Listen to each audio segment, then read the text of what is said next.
Tuesday morning, everybody. Kyle here. I hope you're having an amazing week so far, a good morning so far, and you are getting ready to do lots of real estate business out there. I am super excited for today's call. I've got already a lot of questions in the hopper that we are going to be getting into, and I've actually got a good friend of mine, a special guest that will be joining us here just in a little while to kind of share his story. And he is doing some amazing things in the Charleston, South Carolina market. And we'll get into our story. I don't want to give it up just yet, but you'll definitely want to kind of hear how everything kind of comes full circle. It's really funny, but you can probably tell I am a lot more tan. I just got back from Cabo, had an amazing time there. Getting to meet a lot of cool agents, hearing a lot of great stories about what agents are working on. And quick shout out to Levi Lassick, really cool dude. Got to meet him. I know he's running an amazing YouTube channel on for Dallas real estate. Great story there. And then also Mike Sherrard, shout out to him. I know you guys, probably a lot of you that watch my channel, watch Mike's channel as well. And so he and I got to spend some time together in Cabo, and that was amazing. I lost my voice. I'm starting to get it back, but as you can tell, it's still a little bit raspy. And so hopefully this we'll be able to make it through this video. I'm sure we will. So, but that being said, while we're waiting for Blake to jump on the call, I did have some questions from last week and some people that had emailed me over the week with some questions. And so I'm going to start there. But as always, if you're watching this, please hit the like button on YouTube, or if you're on Facebook, hit it there. And then if you're not already subscribed to my channel, make sure to subscribe to the YouTube channel, because I put out 3 new videos every single week, and I go live just like I am right now every Tuesday. And even when I'm in Cabo, as y'all saw last Tuesday, I still went live. So really just trying to stay committed, stay focused, and basically try and show an example, right? Like I talk to a lot of agents every week, and they want to get started on YouTube. And, of course, anybody can come up with excuses of why not to do it. I think, the important thing, and the thing that's kind of kept me going, is that, I knew how important this was, and I didn't make excuses of how not to do it. I made excuses of how to do it, right? So, and we can all do that. It's just a different mindset shift. But if you know that it's important, and I promise you it is, I mean, especially hearing like stories like Levi, my buddy Greg Foster down in, here in San Antonio with me, what they've done in their business through YouTube and their real estate sales business is just absolutely incredible. So I think that definitely there's a power to this. It's a cool way to build a business. It's more fun, in my opinion. So, I mean, is it hard work? Absolutely it is. But anything you do in real estate to have success is typically going to be hard. I don't know of any easy way that you can do things. So, it's like the saying, choose your hard, right? Like, so I think choosing this hard is a lot better than choosing a lot of other ways, of doing something that's hard in real estate. So, cool. Let's go ahead and just dive right into it. One of the first questions that I had, somebody had asked, do you have someone writing your content on blog and website? Well, I'm assuming they mean my blog and my website's kind of the same thing. I do, and I have in the past. I currently do not. It's one of those things. I've experimented with a lot of stuff. I've tried to scale my business. I've tried to scale my content, and I definitely am not opposed to it. It depends on the nature of the content. It depends on, how much you're willing to spend and the quality. There's a lot of factors that go in there. I wouldn't say that I would be against it for if somebody has the right person, but I think in the beginning, there is something to say about creating it yourself. And for sure, definitely in the beginning. And when I say beginning, so I've put out, I think, through like almost 300 blog posts. And I've got now, I think, over 100 and almost 150 YouTube videos. And definitely in the beginning, probably my first 100 blog posts, I was just writing them all myself. And then I started thinking like, well, how can I get more content out there quicker? So then I started experimenting. Well, let me hire a ghostwriter, somebody that will write, for me. I'd give them instructions. Basically I'd come up with the titles. I would come up with the subheadings, as far as so I could kind of craft the article how I would want, but they would go out and do all the research, flesh out the paragraphs. And then I would fact check kind of the end to make sure it was what I wanted. and then I would publish that, right? And so I experimented with that model, and it definitely did help me to create a lot more content quicker. But I don't know. I think over time, like maybe I did that for about a year. I was still writing myself too. I still was doing my own content, but then I'd also like kind of factor in a couple other blog posts from another writer that I had hired. And it was working good. I was definitely scaling content, but then I got to the point where I was like, man, I'm still not super satisfied with the content that's coming out of it. It is kind of, I mean, maybe that's like a control issue, and I know I got to get out of my own head at some point. But I just was like, I felt like I was losing touch with the content that was coming out on my site. And because the majority of it, like if I was still doing a post, I'd probably for every one post I would do, I'd have like 5 posts being done by my writer. And so I was just like, I don't know. I kind of didn't want to do that. So then I went back to like, all right, hey, I'm just gonna do it myself. I got more proficient with writing my own blog posts. I started using some tools like SEO tools, to kind of help me to to basically like outline it faster. And then the more you do it, I mean, you'll start to see like after you've created 150 blog posts yourself, like now it might only take me 40 minutes to an hour to write like 1,500 words. So you'll get a lot faster at it. And so then I kind of just like justified in my mind that I would just do it myself. And I would just, yes, it'll take time, but it'll be my own stuff. It'll feel better. And then the other thought too was like once I started basically taking my blog posts, I use those as scripts for my YouTube videos, and then I take those YouTube videos and I take the video out and I make it into a podcast. I was like, man, that's the tip of the spear is the blog post. Like that's the most important thing. And so like once I have that, the YouTube video doesn't take very long. The podcast doesn't take at all, hardly any time. And so I'm like, I really just need to make sure that I'm keeping my blog posts as good as possible. So like once I had that workflow down, it kind of like really solidified my decision to like I'm gonna do my own content again myself. But again, I mean, to answer that question, if I write my own content or just if somebody's thinking like, should I write my own content? Should I hire somebody else? I don't think there's a wrong answer if you can find the right person. If you find like the problem was the person that was writing content for me, um, they had just kind of like a very weak real estate sales background. They had a more of a writing background, which is great. But I think I just was finding that I could only go so far with the content. Like it was basically like they could write content for like newbie type of things, but then if I wanted to go more advanced or really kind of share actual in depth like my personal experience and personal knowledge, they weren't going to have that. And but if you can find somebody who does have the experience and maybe they just are looking for a change of pace, they don't really want to do something anymore, then maybe that's a good fit to hire out the content writing part of it. Um, but that is definitely the way to scale. So I mean, if you want to scale really fast, you might just have to figure out that equation because it is hard to write 300 blog posts, yourself in less than a couple of years, 2, 3, 4 years time. I mean, because like literally, if you did one a day, which would, I mean, you can do it, you'll get burnt out really fast. I mean, you could do it and get 300 blog posts out there, but yeah, it just depends on like what your goals are and that type of thing. So I wouldn't steer clear if you are looking for places where you can go hire writers. There's a couple places you can do it. I've hired a writer from Upwork, which that's where I hire a lot of virtual assistants from. But there's also another specific writing platform called Writer Access that you can go and check out. And there's on there, it's pretty cool because they're all blog writers on Writer Access. You have to pay for a subscription, but then you get access to their directory. You can search in there, get profiles, see what people typically write about, and you can get like reviews from the past people they've written for. And so it's really a great opportunity if you want to go that way to get a specific writer versus like Upwork. You can go in there and search for like blog writer, but you never really know like what they've done before.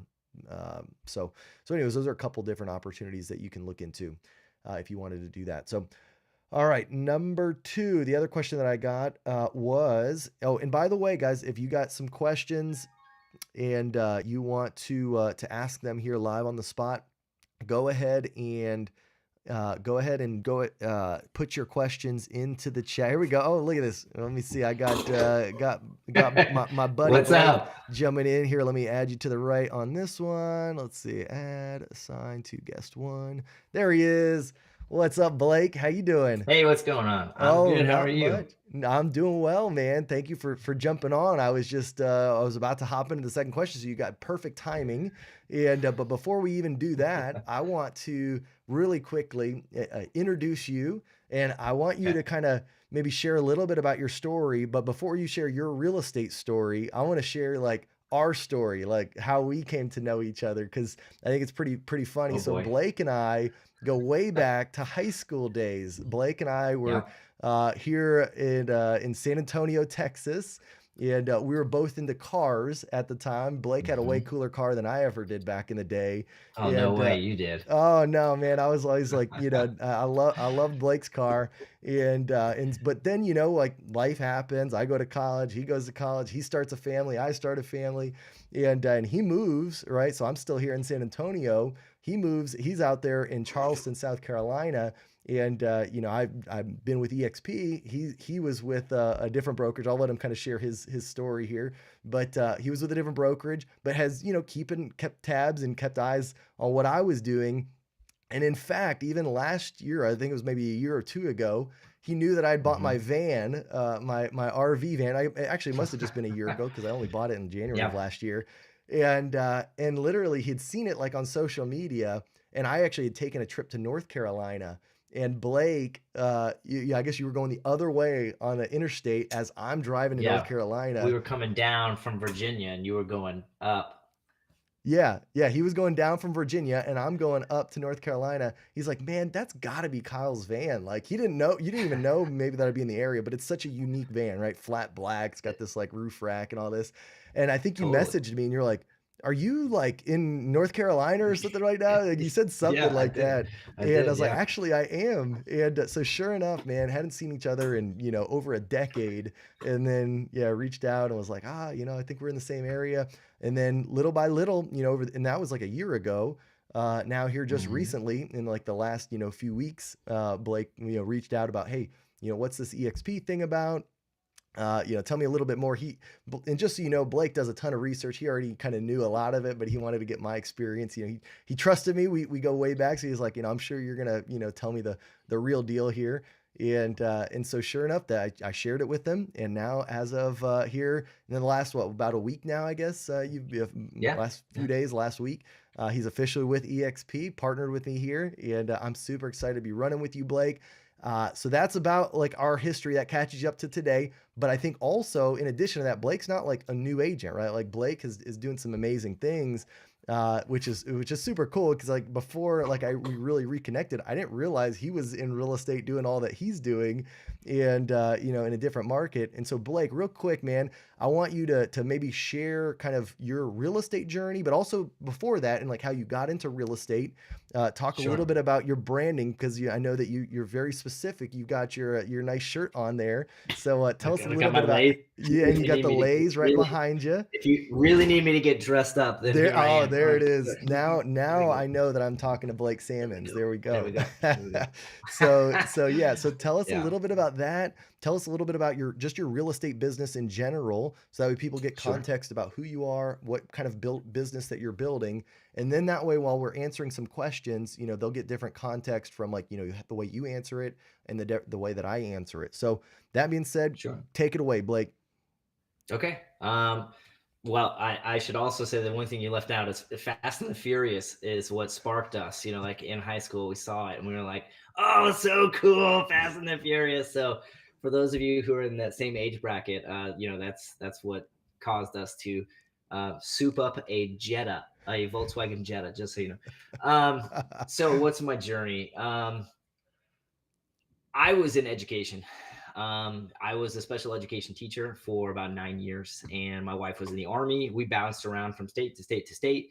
And when we landed here in Charleston, I was training teachers, and um, COVID hit, and education was asking um, teachers to put their students first. And it was really hard for me. my wife and I now have 4 kids, and so that's very difficult for me to do. So I decided to step away from teaching, and I have always dreamed about being in real estate, and it's always just been like a maybe in the next life kind of thing. And so then I started getting my real estate license. I was immediately guided to go to Keller Williams because of the traditional education that they provide. And I have, like Kyle said, I've always, we've always been friends on Facebook and kind of kept tabs on each other just through, social media and different things. And so I had originally like reached out to you at one point in time, and I was just like, oh, maybe no. I've got to go to KW. And man, I could not have been more wrong. I should have listened to my gut on that. But neither here nor there. I in my first few months, I failed miserably, and I had to learn through the school of hard knocks that like you don't just get your license and people are like, oh, hey, Blake, you're in real estate now. Oh, that's awesome, Justine. That is so great. Well, I'm so glad that we have in common the special education bond. Let me know if you have any questions. Feel free to reach out. Um, yeah, so I failed completely miserably, flat on my face. I thought you get your license and then someone picks up the phone. They're like, "Hey, Blake, I want to buy a house." That was my perception of real estate. So I was completely wrong. And then I decided that I needed to kind of learn really quick. So I joined a team, gained some quick experience, and then applied that to my everyday life. And over the next 6 months, I sold 10 houses. And I kind of proved to myself that yes, I can do this in this business. But throughout the process, I started to find out who I am. And maybe Justine, you'll associate with this, but like as a teacher, I was so successful because my kids would connect to my authenticity and my me being genuine and who I am. Like when I would walk into a class, the first thing I'd say is, "My name is Blake Sammons. I used to be in special education. I have ADHD and dyslexia," and my kids would just be like, boom, immediately gravitate to me, and that's why I'm wearing this ridiculous get up. I'll take this off now. Is I would wear these Aloha shirts to all of my closings.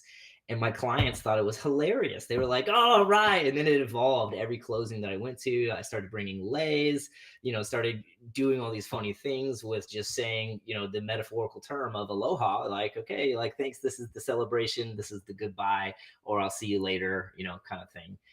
And then someone told me, you will never sell $1 million house wearing an aloha shirt.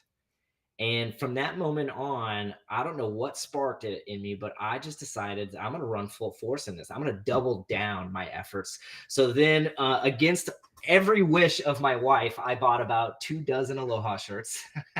And then I decided I'm going to wear them every day and make it my niche, make it my thing. And then I made this brand, I made this logo. I started representing myself.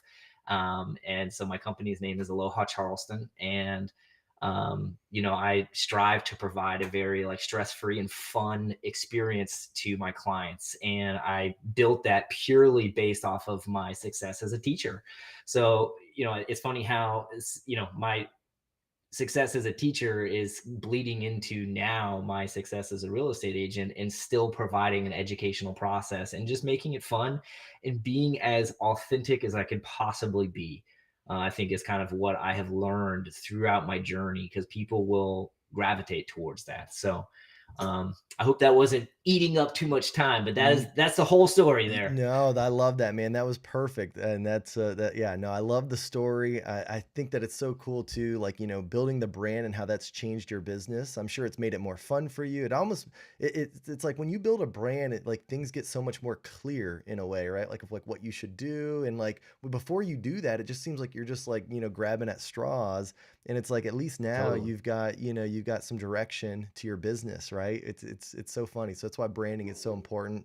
I love what built, brand you've built. So the Sure. other thing too that you mentioned real quick, and you don't have to explain too long, but just real quick, you did talk about KW. Now you're EXP, and like you made Mhm. that move. You wished you would have done it sooner, or why do you feel that way? I think I feel that way because I didn't realize the amount of resources that are available to me. I went to KW because I trusted somebody who was guiding me. And I do think um, it was the safe decision based off of traditional educational values.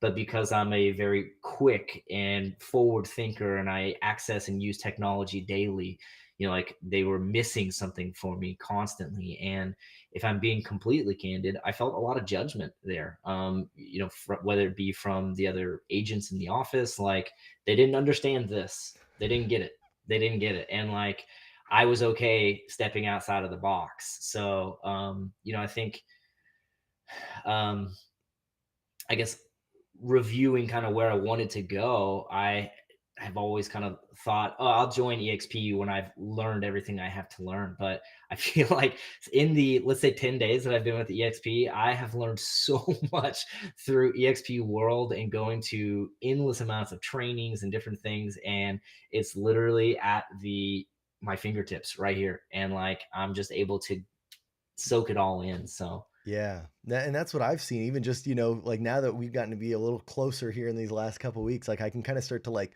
feel out like, the type of personality or the type of business person you are. And I think that, you're definitely like your skill set and like what do.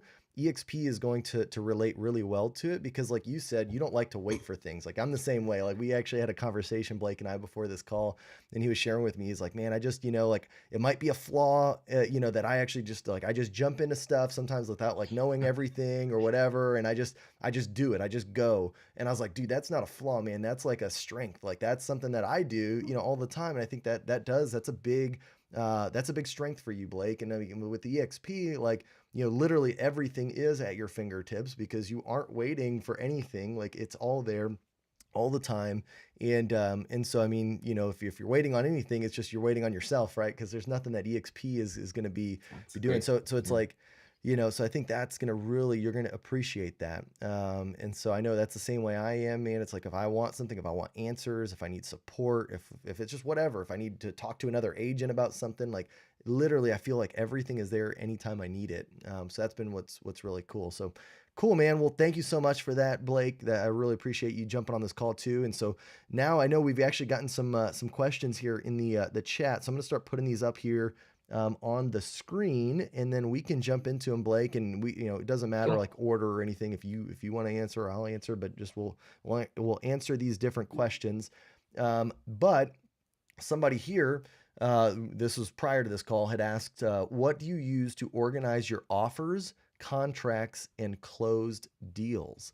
Real quick, I'll answer it, and I'm sure Blake will probably chime in because he'll start getting familiar with the system here pretty soon. But I use SkySlope. That's what EXP provides. I don't know if that's what you used prior to EXP, Blake, but I use SkySlope. Literally, it's super simple. There's an e-signature platform through it, so you can e-sign your documents. It creates a new checklist, like whatever you need. And honestly, when I joined EXP, all my stuff became way more organized because before this, I was at an independent. I had my own independent brokerage, and literally, like I'd be like, oh, I need this for this file, but I don't need this for that file. When like if I'm being honest, like if I would ever get sued like for paperwork back in the day, I'd be really nervous. Whereas with EXP, like they make me turn in like all the stuff, right? And it's so simple now, but it's just like I didn't have those systems and processes in place. Whereas my broker just kind of forced me to have those systems and processes in place. We use SkySlope, so it's super simple to do it. Like once you've done it now, so like now I could go back to any of my files, any of my closed deals, and I'll have the survey. I'll have, all like the final closing disclosure. I have the initial contract. I have all the amendments. I've got everything for every deal that I've ever done since I've been with EXP. And I can say that with 100% confidence. Back when I was at my, independent, like, and I was the one in charge of that stuff. Literally, you asked me for something back then. I don't know. Maybe it's in my Google Drive. Maybe it's not. I have no idea, right? And so yeah, I mean, having a system I think is definitely important because you never know when you need this stuff. Like I do get asked for things for my clients. If you haven't been super organized up to this point, you can always go back to the title company that you closed with. Hopefully, they might still have some of the documents, so you can get organized. But what I would say is build a system to where it's like there's no gray area. Like with EXP, it's either red or it's green, right? Like if I've turned it in, it's green, and if it's been approved, it's green. If I haven't, it's red. And they don't let me get by. Like they won't let me get my money until everything is green, right? So like, so that was kind of cool is having a system that won't budge essentially. And but SkySlope was a great system for that. So I don't know, Blake, what's your experience with like transactional documents and stuff? Sure. Well, I can say that I've been through a few trainings for SkySlope. I'm definitely excited to use it. It seems very fluid and very straight line and technology focused. I was obviously with KW, and they kind of make you use KW command. It's a little clunky, and so I did not always trust that I could pull some of that information, like you just said. So I have a, file on my desktop where I have I have it sectioned into years. And then I have my clients in that year that they purchased, and all of the. So I just have it very, I'd say very basic, but organized in a sense of like I've got it all electronically on a file in my desktop. Nice, nice, cool. It's funny. I'm just looking at these comments here. I don't know if you can see these. I'm gonna put this one up on the screen so you can see it, Oh, I Blake. can now. Blake, you should connect with Sean Dowdy. I can't read it. With Remax Alliance in Fort Collins, Colorado. He's been the Hawaiian shirt guy for over 25 years. Dang, y'all should like We're that'd be kindred awesome. spirits. I There you definitely go. will. Okay, Yeah, yeah, I'll look look him him up. up. Thanks, Amber. I appreciate that one. Cool. All right, so let's jump into the next question. Rose asks this. She says, "What changes do you see coming in real estate in regards to our current economic environment of inflation?" All right. Well, Blake, have you put any thought to that as far as like what do you think is like? Now, obviously, there's a lot going on right now, economically, and even like we made kind of I wouldn't say we made it through the pandemic. There's obviously still things that are happening, but obviously it's a lot different than it was a year ago. But now we're in this like crazy inflation market, like interest Sure. rates, are like currently. Well, let's start there. Let's start like currently. What are you seeing in your market? Like as far as like, have you seen a trend? Are things slowing down? Are they about the same? And then we can kind of give random projections from just two guys on a YouTube channel if where we think the future is going. Like I don't know how much weight Yeah. you want to put on that, right? Because like anybody could be wrong, but like what are you Sure. seeing at least in your market? And I'll share with mine as well. So I can tell you that right now, like the Charleston market is still extremely strong because there's such a lack of active listings on the MLS right now. So like normally in Charleston, we're used to carrying somewhere around 2,000 to 1,500 houses on the MLS, and it has been struggling to stay over 1,000 houses on the MLS right now. So like for us, it's still white hot. So like somebody puts a house on the market and it's gone so quick. So I mean for us, I would see it still climbing throughout the summer. And I don't project or foresee that there's going to be a crash. I feel like so many people are like, when's it going to crash? Or I'm going to wait. I'm going to wait. And I'm like, okay, well, you're going to be waiting quite some Yep. time. Um, but I think someday in the future there will be a start to be a plateau. But for right now, it's it's crazy hot right now. It's Yeah, crazy hot.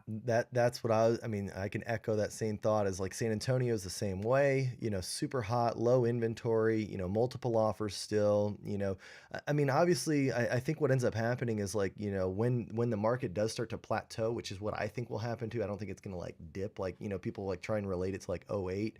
And that's when I got started in real estate was in '08. So I mean, I know what it was like back then. And I think it's a much different time. Like, yes, we're going to have things that cool the market to where it's not as hot as it's been in the last few years, because I mean, this has been like record years. Um, but the thing is, like, I don't see, because like some of the stuff that made it crash in like '07, '08 was the fact that, I mean, people that were getting mortgages that should not have, like, they were not qualified, they should not have been qualified to get a mortgage. Like, I think I read a statistic that I think in like '07, 31% of the people who got mortgages back then had under a 760 credit score.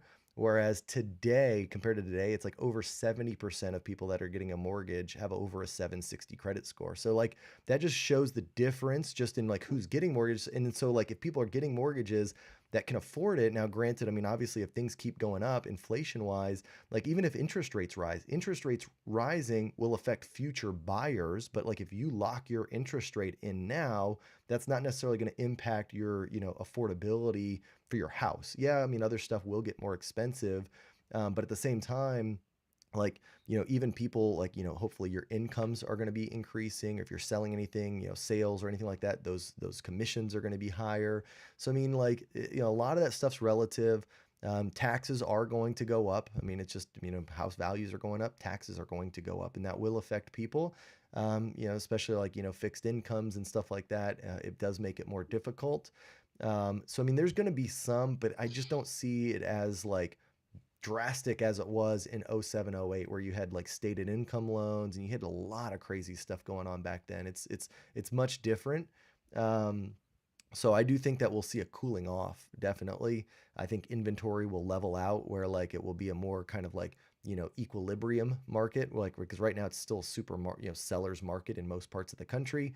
I think what Hmm. is it? I think it's like 6 months of inventory is like equilibrium, where it's like a buyer's and a seller's market, kind of like in the middle. And right now, like in Oh most yeah. markets, it's like a month and a half or 2 months of inventory, right? So we're way below equilibrium, right? Whereas, and just to explain that point of like what that means is like, if we only have 2 months of inventory, that means that like current demand, like how many buyers there are that are buying homes, if like no more homes came on the market for listings, all the homes would be gone in 2 months, right? Like that's what supply is, like your inventory level. And typically that should be like 6 months, right? To be like an equilibrium market. If you're in like a buyer's market, meaning there's a lot more homes than there are buyers, then you might have 12 months of supply, right? Because there's a lot of homes and not as many buyers. So like that kind of, and so like we're in such a seller's market. I think that even if we cool off, if interest rates go up, if some things like that happen, which I think that are inevitable, we just might kind of equalize and slow down a little bit. And then also the other part of that you have to take into equation is every market's a little bit different too. Like even in '07, '08, I was here in San Antonio, and yes, the market had definitely took a dive just like a lot of places, but it didn't take as much of a dive as a lot of places, right? California, Florida, a lot of those places got hit hard. San Antonio, we're a military city. We always have people like relocating, moving in. Um, and so, like, we didn't get hit nearly as hard, even in that type of a market. And that'll be the same thing that transpires, throughout the country is like every market. I mean, yeah, they might, follow a similar path, but different places are going to experience things a little bit differently. So it's always hard to say, like, paint it with one big brush that this is what's going to happen all over the country. But yeah, it just really depends on like demand in your local area and where people are moving to. Because the cool thing about housing is, I mean, like, like housing, there's a lot of reasons why people buy homes, right? Like, you mean, you get married, you get a divorce, get kids, your kids get out of the house, like you get a job promotion, you want a bigger house. Like there's always these things that happen in life events. And so like unless life events stop happening to people, which I doubt that's going to happen, right? Like people are always going to have life events, and that's what keeps real estate moving, right? And now the prices and stuff like that, yeah, that can fluctuate, but I think that we saw something crazy in '08. We may see a cooling off here in the next few years, but that's my prediction, right? So some random guy on YouTube, that's my prediction. You can take it for what it's worth. So thank you, Rose, for that question. If you got other questions, guys, go ahead and throw them into the chat here. Let's go ahead and jump into our next one. How much is reasonable to rebate on a commission to my client? That is a good question. So, Blake, let me ask you then. Like, what is your thoughts as far as like rebating to clients? What's do you have like a set rule? Is it kind of what's your thoughts about that?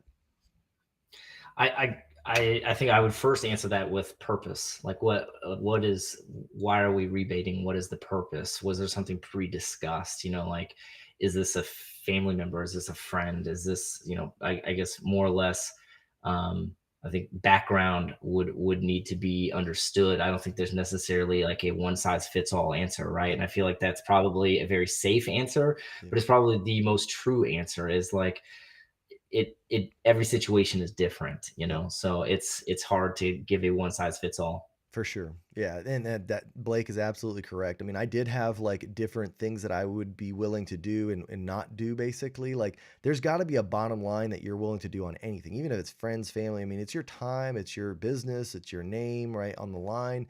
And so I mean, I think what I would typically do, like if I was, you know, if I was working with a seller and a buyer, I always had a pretty, hard and fast thing where it was like, hey, I will rebate your commission on the listing because I know I'll make it up on the buy side. So typically I would give them like an extra percent off if, we get 3% here in Texas and San Antonio for the most part. I mean, obviously it's negotiable, but a lot of times it's 3%. Whereas I know some markets it's 2.5%, it's typically like a 5% total commission and they split that. But it was basically 3%. So I'd give up, a percent. I would do 5% listings as opposed to six. And then I would make it back on the buy side of the deal. They'd have to sign the buyer's rep with me. They'd have to sign the listing agreement, all that same stuff at the same time. I mean, of course, that can bite you in the back if they don't end up buying or something, happens or whatever. But even still, if you're getting 2%, it's not like you did it for free, right? So like I would do that. You could have, and I called it like my move up program, right? So that's the thing is if you're going to do something like that, you want to try and like, make the best use of it, right? And like make it sound appealing, right? Like make it sound special. Like, hey, this is my move up program. This is what I'm going to do for you guys. If it's family, I mean, just like Blake said, I mean, you can choose to do what you want, like, I mean, I know some people are like, well, it's my family. I don't want to charge them anything. And I mean, I get it. If that's what you want to do, then that's what you can do. I mean, you got your license to be able to make those decisions. Number one, you got to check with your brokerage first and foremost if that's possible. Like if they'll let you cut your commission that much, because some brokers will not allow that. So start there, ask your broker, talk to them. But even with family, I mean, I'd cut them a deal, but like, I'm still not going to do it for free. I'm never the person either that like if I was to go to somebody's business, like even if it's my family, I never expect that I'm going to get it for free. Like this is your business. Like, like I want to respect you and anything you do for me. Like I don't want, if you want to give me a deal, like, hey, like, oh, I'll give you two for one, or I'll give you, 10% off or what, great. But like, I don't want it for free. Like, then I'll feel bad. And so, Mhm. um, so that's just my experience with that. But yeah, and then also you got to also factor in like it's expensive to run a real estate business. So even if you do it for free, like free is not free. Like if you give a real estate transaction to a client that's your family member for free, it's actually like you might be paying them money, right? Like to do your work. Like you need to have some money factored in there for expenses. Cause like even if you say, well, yeah, but I'll charge them the transaction fee. Like if you're on a flat fee brokerage and you're like, well, I'll just charge them the transaction fee. Then but what about your license, to keep up your dues, your education, like I mean, there's all these things. Like even if you run a super lean real estate business, you probably still are spending 20% of your income for your expenses. Like that's pretty lean. If you're running like a team, typically you're spending 50 to 70% of your income to expenses, right? And so you're only keeping so much.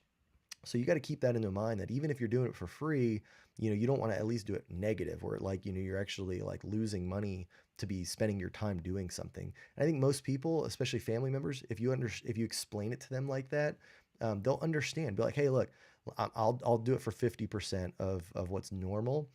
Because I still, like I still have expenses, on average, I only keep, 80% of what I take in because, X amount goes out. So I'll do it for 50% and, that way I can still make something a little bit and, but I'm going to give you the best deal I can. Right. And hopefully they'll understand that. So, um, cool. Let's see. Oh, we got, I don't know who this is, just says Facebook user, but it says, Kyle, in my experience, if I was going to offer a discount to someone who has both buying and selling, I would always offer it on the last transaction to commuted to stay with me. Yeah, so in this case, you're talking about doing it on the buyer side that you're going to rebate the commission. Yeah, I get that. I totally do. And that's definitely, a choice that you can make if you want to do it on that side of it. I think that for me, the talk because when I would offer that, it was also at a point where I'm trying to get the listing, right? Like I might be competing with Earned another, business, yeah. and when you're going after a listing, if I tell them that they'll get it on the buyer side, a lot of buyers in their mind don't think that they're paying the commission, which they aren't theoretically. Like the seller pays the commission, and so if I would tell them that like, hey, I'll do it on the buy side or on the sell side, that's like money that the seller envisions is like staying in their pocket now. So like sometimes it's like a marketing thing where like it sounds better to do it on the listing side because you're like, hey, Mr. and Miss Seller, I'm going to save you money. Whereas if you do it on the buyer side, they don't really see themselves paying that money out.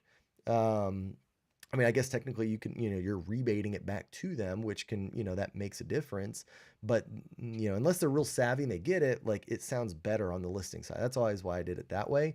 And then the other thing too, if you look at it, most of the time when people move up in homes, then and that's most often what I dealt with, where people were moving up. I'm easily take 1% off of a $250,000 home if they're buying a $400,000 home, right? Because now I'm getting the 3% on the 400, and I'm only taking 1% off on the 250. So that's the other thing. Now, if they're moving down, downsizing or whatever, that might be different, but even still, that wasn't happening too often in, whenever I'm doing the move up side of it. So cool. But thank you. I appreciate that insight. Let's see here. We got the next question.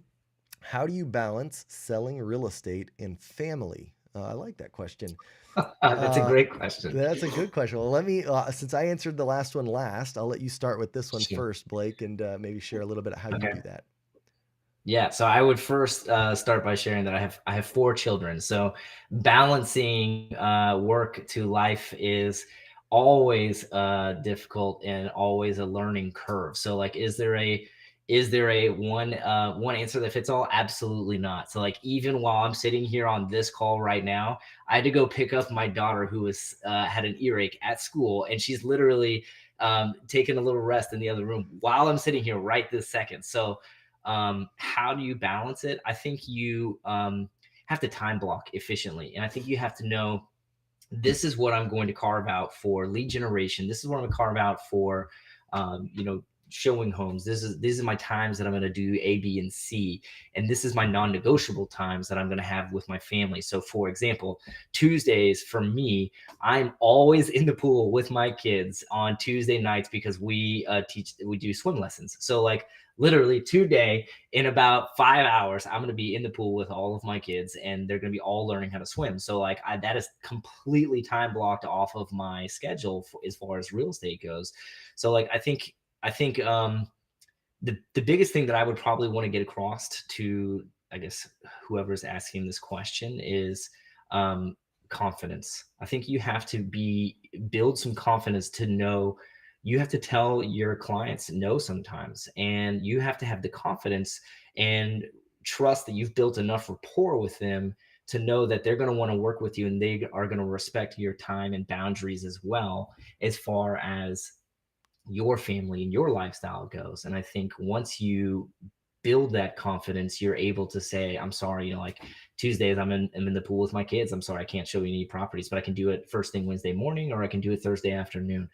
So I think really kind of building a schedule, building a time block, and being authentic. Don't hide that you have kids. Let them know who you are. Like, I had one of my 5-month-old one time was sick, and he was home, and I had a Zoom call with a new client, a new buyer client, and I had to just say, hey, listen, full transparency, I've got my kiddo on a bouncer, and I'm bouncing him right here at my desk while I'm delivering the Zoom call, just like this. And he was like, bring that kid up here, bring him up here. So I brought him up here, and we were having the Zoom call together. And like, that client and I built instantaneous authenticity and genuine rapport immediately, to the point where when we started talking about real estate things, there was already a level of trust. So I think those are the things that I have learned. So Yep. I'm sure you could add in a whole lot more there, Kyle. Yeah, well, I just, my initial thoughts were, number one, you got to get good at pre-qualifying your opportunities. So like, like knowing, like when you're a new agent, especially, and you're not really, sure like where you spend your time and stuff, a lot of times you're at that spot where you're like willing to jump for any opportunity, right? Before it's even pre-qualified. And, and if you're going to be able to even balance time, you got to make sure that like you're spending your time wisely.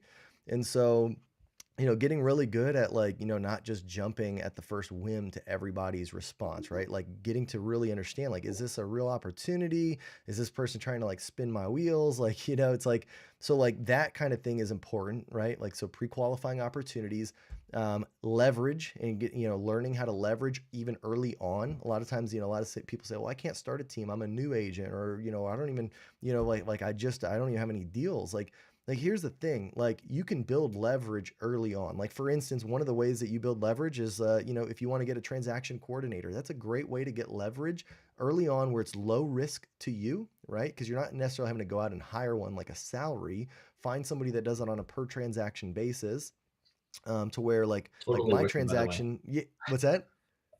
Totally worth it, by the Oh way. yeah, Totally yeah, worth it. yeah. I pay 350 a deal, and I only pay it if the deal closes. So of course, if it closes, I've got the money to pay the person, right? Like if even if the deal didn't close it, I have the money to pay. But definitely you should Right. have the money if a deal closes, right? And so but then you get out of the paperwork side of it, and then as you start to find like opportunities to build leverage in your business, that's going to help you to kind of balance your time better. And basically, and the other thought is like reinvesting in your business. Like if you're at the point where you're earning like six figures, like when you made 100K in a year, you should definitely be looking for ways to take yourself out of the equation at that point already, right? Like, and figure out like what tasks you're doing that take up the most amount of your time, and try and find somebody that you can hire, whether it's part-time, full-time basis, to do most of those tasks. So as real estate agents, if you're constantly out showing properties and that's like the most that you're doing, but you're making $100,000, a year, I'm sure you could carve off some of that money to pay for a showing assistant that goes out and shows properties on your behalf, right? So that way you can focus on higher leveraged activities such as lead generation, prospecting, all that kind of stuff that's important, and actually going to the appointments and closing on the appointments, like so like that's where you've got to get to if you want to start to be able to balance your time. If you think it's all on your shoulders and you got to do everything, it's always and you but you yet you still have big goals and aspirations, you're never going to be able to balance your time. You're just going to be in this constant war with yourself of like, what like like trying to just like, oh yeah, I'm trying to spend time with my family, but I'm working 70, 80, 90 hours a week, and you're going out and doing all this stuff. It's like, there is a better way. You can leverage your time. Yes, you might have to give up some money in the beginning, but I promise, like once you do that and you start focusing on higher leveraged opportunities, you're going to get more efficient anyways, and you're going to recoup that money really fast. So, and then the other thing, and this is after starting YouTube channel, that I'll say is I always try and think of ways, instead of doing like one-to-one activities, of like being able to like scale my time, right? So like YouTube is an amazing example of that. It's like, if I wanted to, I could, answer the question for a buyer of mine or a listing agent, and I could type out an email or something like that. Or I could just real quick jump on Loom. If y'all don't know what Loom is, it's a little extension that you can download for Google Chrome, and make a little video where I answer the question on video for that client, and then I take that Loom video and I put it in my library to where now I've got that answer saved, right? And I can then send that to the next time that I get the question, or better yet, just give that whole library to my next client so that they've already got questions, they can search for it, right? Like that type of stuff where you are doing something once, but you can reuse it over and over and over, will help you to be able to start to balance your time better also, because you're not going to be doing the monotonous stuff, day in and day out, and never really building anything. You're just kind of like staying level with everything. So I think that's really important, is just finding out, like we do stuff every single day, that we could find a way to scale. Like I keep a notepad by my desk. You can kind of see it here, right? Like literally I keep a notepad by my desk, and anything that I got to do, any task, it's called my daily power list. I write it down. Even if I've done it, I write it down, and then I cross it off. Look at that. I cross it off, because that way, like after my day is over or when my week is over, I can go back through my list and I'll look at it and be like, man, like what did I do this week that I could actually like, leverage this or scale this or make it till I can hire it out or give it to my assistant, or I can do something with it, right? So I don't have to do it again. And so that's what I'm always trying to focus on, is how do I take something that I've done once and make it be able to go in perpetuity without me ever having to do it again. Like the more, if that's a skill, it takes time. Like I wasn't always like that, but as you start to get that, when you start to think like that, that's when you can start to balance your time a lot better also. So um cool. All right, so guys, we got about 10 minutes left. I still, if you've got some questions, and you want to throw them into the chat, go ahead and put them in there. And I will go ahead. We got a few more questions we can answer. I'll go ahead and jump to the next one with this. It says, how do you deal with clients not responding after they said to reach out to them down the road? So I don't know if Blake, if that's ever happened. I know we were just talking about like, Too you many know, times. oh yeah, yeah, Google leads, even sphere of influence leads. It don't matter. Like if they say like, yeah, Yes. I'm ready in 2 months, call me then, and then you call and they don't Sure. answer, and then maybe you text them and they still don't respond. You're like, well, now do I text them back? I don't want to be annoying. Like what, Yeah. like yeah, what do you do at that point? Do you keep responding? Like, well, what's kind of the etiquette? What's the criteria? Sure. So let me reframe this for you because this is the way I have to think about it. To make sure that I remind myself that I'm not annoying, I'm being persistent, right? So, like as a teacher, when I had a kid and they were, let's say, studying and failing exams and tests and things, right? Like I'm the one who has to push them to study, and when they do study, and I see them put in the time, and then I see them make that passing grade. It might be a 71 or it might be a 99. Either way around, I'm going to celebrate. But I have to remember that, like, I'm the reason that, like, you put in the hard work and you pass the test, right? So for me, I have to reframe that perspective to know that, like, I have value as a real estate agent to deliver to you. So, like, I'm being persistent with you, and it would be a disservice if I did not be this persistent with you because I know that I can deliver value to you. And how can I deliver it? In a multitude of different ways. And so I think really it's just a matter of like changing perspective in your mind that like you're not being annoying, you're not being you are being persistent in a positive way. But like if you're asking about like vehicle or how to do that, man, I mean, Kyle and I literally just talked about this, but like everything that you can, I mean, send a text message, send an email, phone call is great because you can do this, and then you find different commonalities because you are conversating, and you're like, oh, what's that? You have 4 kids too? Oh my gosh, I can't tell you how many clients that I just meet and they're like, I have 4 kids, and all of a sudden we become best friends. So, we were also talking about sending an audio message and sending some voice Video. videos just to say the same thing, but do it with a more personal touch, and that way they can see the face, see the voice with the name and the face and everything, and start to associate that. So, I think those would be the ways that I would immediately answer that question. What about you? Yeah, I love the way that you answered that as far as like, yeah, you're doing a disservice if you don't, try and be a little more persistent. I think a lot of agents give up way too early. And I'm not saying like I wouldn't be a proponent of like, texting them like day one, texting them day two, texting them, where it's just the same thing over and over. Like that's a little like Yeah. annoying. But like if they didn't respond to a text, I would definitely, try a different medium. Like, and it's funny. I see, Justine, shout out to Justine. You're on the call here. And she always, it's funny because she was like, she's not an email person, right? And we communicate, she's a partner of mine. And she's like on Facebook Messenger, and I'm hardly on Facebook Messenger. And so like we've got like this like, but I know if I need to get in touch with Justine, I'll send her a Facebook message. She knows if she needs to get in touch with me, she sends me an email. And so like everybody communicates a different way. But here's what I'll say about any of that type of communication. And I got this from Connor Steinbrook, who's a good friend of mine here at EXP. And he talked about like the 4 levels of communication, and this is what I talked to Blake about.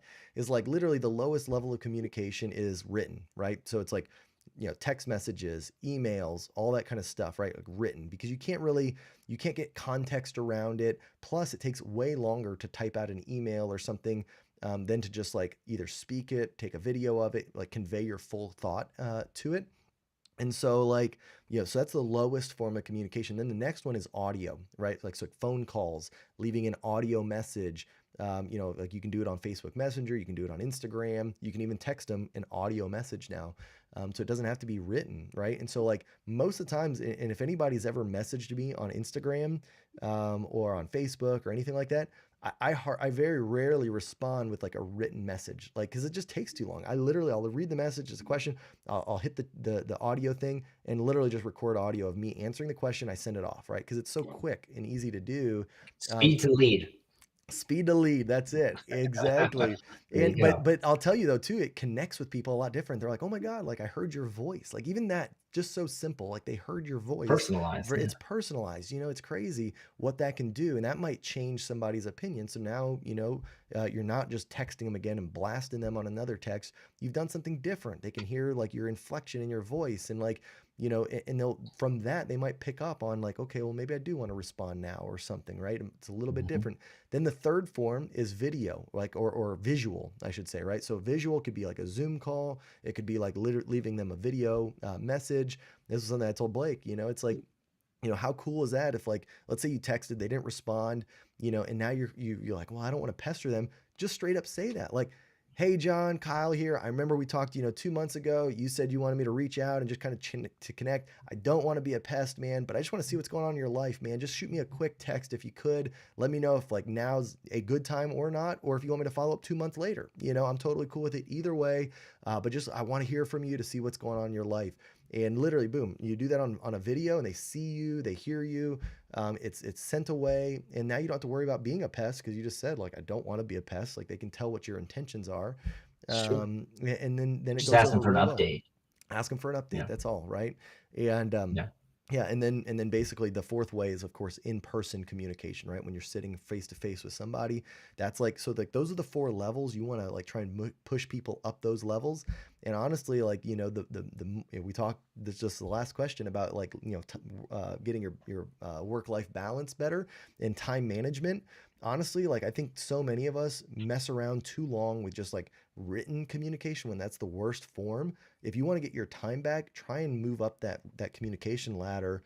The more, as much as possible with as many people as possible, and you'll start to see you'll get your time back, you'll get better results, all that good stuff. So, all right, cool. Let's see here. We've got all right, here we got the last two questions here. We got Ron. And then we got Amber. So I'll get to your question last here, Amber. But Ron asks, hi, Kyle, where can I look to find transaction coordinator to help leverage my real estate business? Well, Ron, what I would say, so like, I mean, obviously, depending on what state you're in and all that kind of stuff, it's going to be a bit different, but I would definitely connect with agents in your market and ask them who is the best transaction coordinator that you guys know that I can use on a per transaction basis. You might need to go into Facebook groups. You might need to go into your brokerage, whatever the communication system is with your brokerage. Like I know with EXP, I could jump on Workplace. It's just like a Facebook system. I could go into my state group, my Texas state group, and then I would go in there and I would say like, hey, who's a great transaction coordinator that's licensed in the state of Texas that I can use on a per transaction basis? I'd put that out, and I guarantee you, I mean, we've got over 8,000 agents in Texas for EXP. Like within minutes, I'll have multiple suggestions, right? Or you go on Lab Code Agents. Maybe you're not part of a brokerage that has like an ecosystem like that. Go on Lab Code Agents. Hey, I'm an agent in Michigan. What transaction coordinators are out this way that I can use, right? And you'll get a lot of suggestions. And then I would call them up. If you get 3, 4, call them up, find out what do they charge, what services do they provide, and ask them like, do you have a reference, another agent maybe that I could call just to kind of get their experience with using you, and then that's it, right? Like, and go Can I from there. add something on there, Kyle? Absolutely, Blake. So like as you're calling them, I would just register like the personalization factor that they provide to you, because like that's Yep. the same type of personalization factor they're going to provide to your clients. So it's almost like you're interviewing them. So everything Kyle just said, yes, absolutely. But make sure to just take it one step further and just interview them essentially. Like, do you want them to represent you? Like, do they carry the same, essential values and different things and so forth? So Yeah, what's cool too is sorry. like my transaction coordinator was so good. She is still so good. I always say what, but she's still so good that literally she would actually get me deals. Like that's the thing is we look at things like in terms of expenses, but when you work with like solid people, you got to look at the opportunities of getting more business, right? Like so many, it's almost funny. Like I felt like some people, my transaction coordinator, her name's Heather, right? And people be like, oh my God, Heather was so amazing, this and that and this and that. And it's like, I felt like they loved her more than they ended up loving me. But like she got me referrals because people were like, oh my gosh, Kyle's team, Sure. Heather, so amazing. Just the experience was so good. And so it's like, you just never know, right? Like what you're passing up on, like, oh, I don't want to spend $300 a deal or $350 a deal. It's like, well, how do you know you're not giving up a transaction just because of the service that you could have given to somebody? So I love that. Thank you, Ron, for that question. All right, last question we got. And by the way, guys, if you haven't given this video a like yet, hit that thumbs up, hit that like button on here. And also, if you're not subscribed, make sure to subscribe to the channel. I will be coming live again to you guys next Tuesday and with more questions. So make sure to put the little notification so you get reminded that we're going live then. But that being said, we're going to jump to our last question with Amber. She's asking, what are your top 3 advice tips for a new agent? So let's go ahead and do this, Blake. We'll split it up. I'll give one, you give one, and then I'll give another one, and that'll be our top 3 tips. Okay. All right. Yeah. My first tip that I'll say is uh don't get distracted by shiny objects. Like literally, you know, to be effective Ooh. as a new agent, I think you need to simplify your business. A lot of agents, they think, well, if I do, more is better. I'm gonna try and do all these different things. I'm gonna do open houses. I'm gonna, start maybe doing some Facebook ads. I'm gonna do social media. I'm gonna do, my sphere of influence. I'm gonna send out postcards. I'm gonna cold call. I'm like, oh my gosh, like, are you serious? Like that would make me go insane. I think, the best thing you can do as a new agent is literally pick one thing, find somebody who's doing that one thing at a high level and emulate what they're doing. Become the expert, learn from them, maybe find another person who's doing it, learn from them, come up with your own way of doing it after you've already done it their way, and don't try and, do it your way from the beginning, because, that's one of those things. Like, a lot of us, we've got that personality type where we know best or whatever. We get into this business because we don't want to be told what to do. And it's like, no, I mean, do what's proven that's working for somebody, and then when you become and mastered it, an expert at it, then you can either try to do it your own way, or you can then start maybe integrating a separate side of lead generation or a separate thing into your business. But in the beginning, less is for sure more. Create your business plan around that one item. So when you go to and that's the other thing for trainings, a lot of times agents will just go to random trainings. And it's like, well, I'm going to training, I'm going to training. No, once you know what you need to do, only go to training that speaks to what that is that you're trying to do. That'll help, save you time, all that kind of stuff. And then every day, just be like a robot and do that one thing over and over and over again. So that would be my first tip. All right, Blake, I'll let you jump on for the next tip.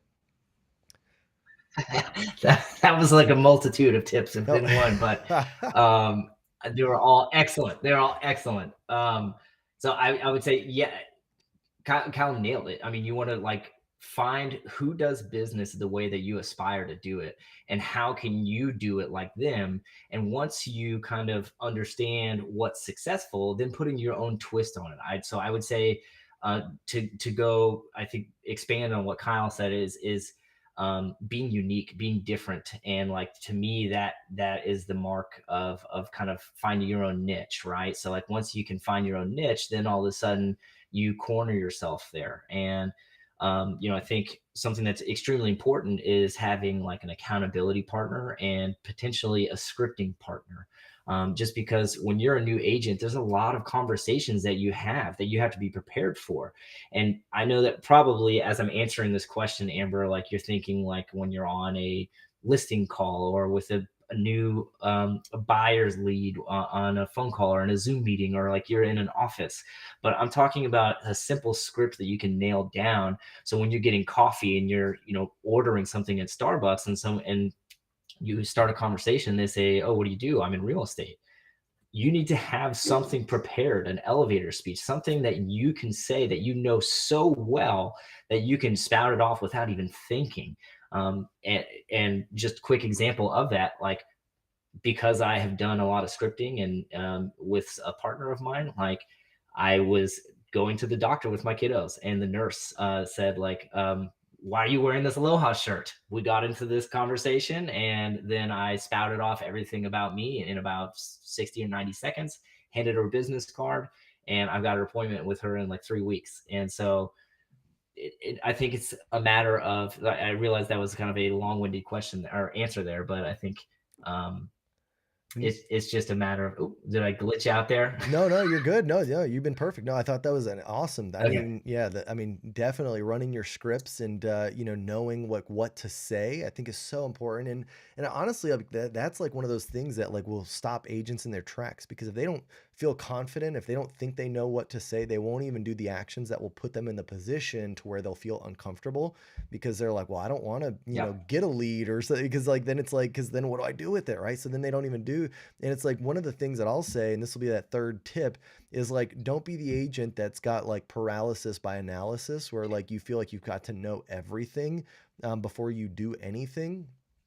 Because if that's you, you're never going to feel ready. Like I've been in the business for over a decade and I still get questions that I don't know the answer to. There's still situations where I don't feel prepared for them 100%. And you just got to roll with it, right? Like, and that's how you get better. It's like what we talked about in the beginning, like with Blake. It's like, like sometimes like we just go head first, right? We just go into it, we deal with it, and the thing is, like, if you are doing the things like ethically, the right way, if you're not like trying to be, doing like get rich fast, quick kind of thing. Like if you're doing this as like your business and you got, your integrity behind you, you can't like say the wrong thing to the right person, if that makes sense. So like if even if you get caught up or stumble, like somebody, asks you something you don't know the answer, or like you don't know what to say next in a certain situation, it's okay. Like you'll learn from that situation, you'll get better at it. And the worst thing you might say, like if it was a question, you could be like, hey, that's a great question. I've never been asked that before. Before I just answer that, with potentially the wrong answer, let me go talk to a couple people who I trust, and I'll get you the right answer here in the next, few hours. Is that okay?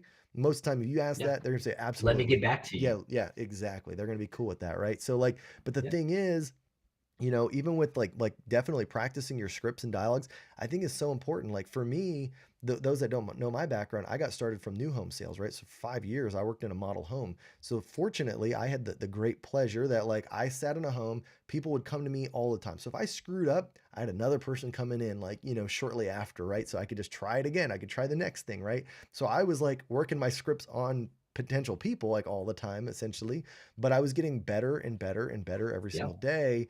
And so some of you may say, well, I don't have that opportunity. Well, then I think that's where you need to focus your time, is making sure you do have those opportunities. Put yourself in a position where you're prospecting so much that you have more leads coming. Because if you feel like you're in a position where you don't have a lot of leads flowing and you're like, well, then you look at every single lead like it's so important. Then you put the pressure on yourself and it becomes even this bigger deal. Whereas if you know that you've got kind of this system where things are coming and flowing to you, either because you've marketed for it, you've got ads going out, or you're prospecting consistently and you've got things coming in, then you won't feel so pressured. You may still make mistakes, but you just keep moving on. You keep flowing with it, right? So that would be my third tip there, Amber. So hopefully those help. I know that as a new agent, those were kind of some of the biggest things that impacted me. So definitely no fault to anybody who's hearing that, and if that's connecting with you, trust me, we've all been in those shoes. But sometimes it just takes like hearing it a few different ways. So if that could have changed anything for you, I hope that it did. So that being said, guys, we're gonna wrap this call. Blake, before we do that, man, I just again want to thank you so much for jumping on. For those that maybe your story resonated with, Yeah. or that just want to know more, from you and kind of what you've built, what would be like the best way for somebody to get in touch with you? Sure. I would say probably Instagram would probably be a great way that you can either follow my journey, see where I started and where I've come to this far, and very fast way to reach out to me. So my profile name on there is Aloha Charleston. Um, Find me on there. I'm more than happy to connect and make new friends across the states and with agents and other people. So happy to help in any way I can. I'm like an open book. If you guys got questions further, I'm more than happy to answer them and let you guys learn from my failures as well as my successes. Awesome. Well, Blake, yeah, thank you again, man. And I'm really excited to be partnered with you. I know we got some amazing things in store for us here, and I cannot wait just to see what your business does over the next few months, next year, and then even further, man. And I look forward to coming out there to Charleston, being able to have you show me the city one of these days. I've been there one time for a Boomtown conference long time ago. I guess that was probably maybe five, Yep, 6, 7 years ago. I think that's where their headquarters is, right? It's in Charleston. it is. Yeah. Yeah, and Yep. I'd been out there and I loved it, man. We stayed right downtown, like I guess like right by the water and whatnot. It was so pretty. So we'll definitely make our way out Yep. there again, and we'll check you out. But thanks again, everybody. Thanks for tuning in. We'll be here Yeah. again next Tuesday. Y'all have a great week. Talk to you later.